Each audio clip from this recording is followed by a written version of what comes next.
ദൈവനാമത്തിന് മഹത്വമുണ്ടായിരിക്കട്ടെ.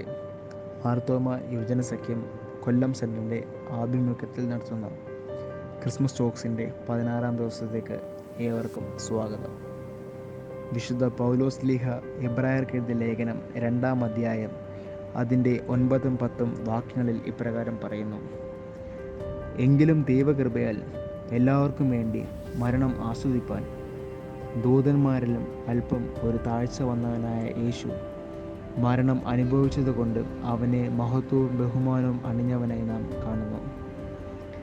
സകലത്തിനും ലാക്കും സകലത്തിനും കാരണബോധനമായവൻ അനേകം പുത്രന്മാരെ തേജസ്സിലേക്ക് നടത്തുമ്പോൾ അവരുടെ രക്ഷാനായകനെ കഷ്ടാനുഭവങ്ങളാൽ തികഞ്ഞവനാക്കുന്നത് യുക്തം ആയിരുന്നു. എബ്രായർക്ക് എഴുതിയ ലേഖനത്തെ ചില വേദപുസ്തക പണ്ഡിതന്മാർ വിശേഷിപ്പിക്കുന്നത് 5-ാമത്തെ സുവിശേഷം എന്നാണ്. യേശുക്രിസ്തുവിൻ്റെ ജീവിതത്തെ വളരെ ഭംഗിയായി ഈ ലേഖനത്തിൽ പഴയ നിയമ പ്രവചനങ്ങളോടെ ചേർത്ത് എഴുതിയിരിക്കുന്നു. കർത്താവായ യേശുക്രിസ്തുവിൻ്റെ വ്യക്തിത്വത്തിൻ്റെ ശ്രേഷ്ഠതയെക്കുറിച്ച് വിശ്വാസ സമൂഹത്തെ പ്രബോധിപ്പിക്കുന്നു. യേശുക്രിസ്തുവിൻ്റെ മാനുഷിക ഭാവത്തെക്കുറിച്ച് ഏറ്റവും ശ്രദ്ധേയമായ നിമിഷങ്ങൾ ഈ ഭാഗം പങ്കുവയ്ക്കുന്നു.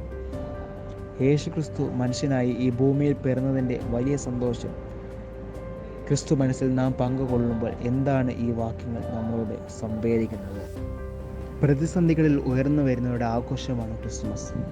കർത്താവായ യേശുക്രിസ്തുവിൻ്റെ കഷ്ടാനുഭവങ്ങളെയാണ് ഈ ഭാഗം ശ്രദ്ധ പതിപ്പിക്കുന്നത്. കഷ്ടാനുഭവങ്ങളാൽ തികഞ്ഞവനാകുമ്പോൾ അനേകരെ തേജസ്സിലേക്ക് നയിക്കാൻ ക്രിസ്തുവിന് സാധിക്കുന്നു. മുറിവുകൾ വിശ്വാസ ജീവിതത്തിൻ്റെ മൂലധനങ്ങളായി ഉപയോഗിക്കാൻ ക്രിസ്തു പഠിപ്പിക്കുന്നു. ദൈവിക കൂട്ടായ്മയിലൂടെ മനുഷ്യപുത്രനെ ഇടയാക്കുന്നു. ഇവിടെ കാരണഭൂതൻ എന്ന വാക്കിന് നൽകിയിരിക്കുന്ന അർത്ഥം ടവർ അപ്പ് എന്നുള്ളതാണ്. ഉയർന്നു വരുന്ന ഒരു പ്രധാനപ്പെട്ട വ്യക്തിയോ ആശയമോ ഇതിനെ നമുക്ക് പരിഗണിക്കാവുന്നതാണ്. പ്രതിസന്ധി നിറഞ്ഞ സാഹചര്യത്തിൽ അതിനെ മറികടക്കാൻ ഉയർന്നു വരുന്ന മനുഷ്യപുത്രനായിട്ടാണ് ക്രിസ്തുവിൻ്റെ തിരുപ്പിറവി വേദപുസ്തകം കാണുന്നത്. ക്രിസ്തു മനസ്സിൽ തിരുപ്പിറവിക്ക് സഹായമായ പ്രവർത്തനങ്ങൾ നിർവഹിച്ച മനുഷ്യർ എല്ലാവരും പ്രതികൂലങ്ങളിൽ നിന്നും ഉയർന്നു വന്നവരാണ്. മറിയയും ജോസഫും എലിസബത്തും സഖറിയായും ആട്ടിടയന്മാരും ഒക്കെ ജീവിതത്തിൻ്റെ വ്യത്യസ്ത സാഹചര്യത്തിൽ തകർന്നു പോകാതെ ഉയർന്നു വന്നവരാണ്. ക്രിസ്തു മനസ്സ് നമ്മളെ ഓർമ്മിപ്പിക്കുന്നത് വീണു പോകുവാനായിട്ടല്ല, മറിച്ച് ഉയർന്നു നിൽക്കുവാനാണ്.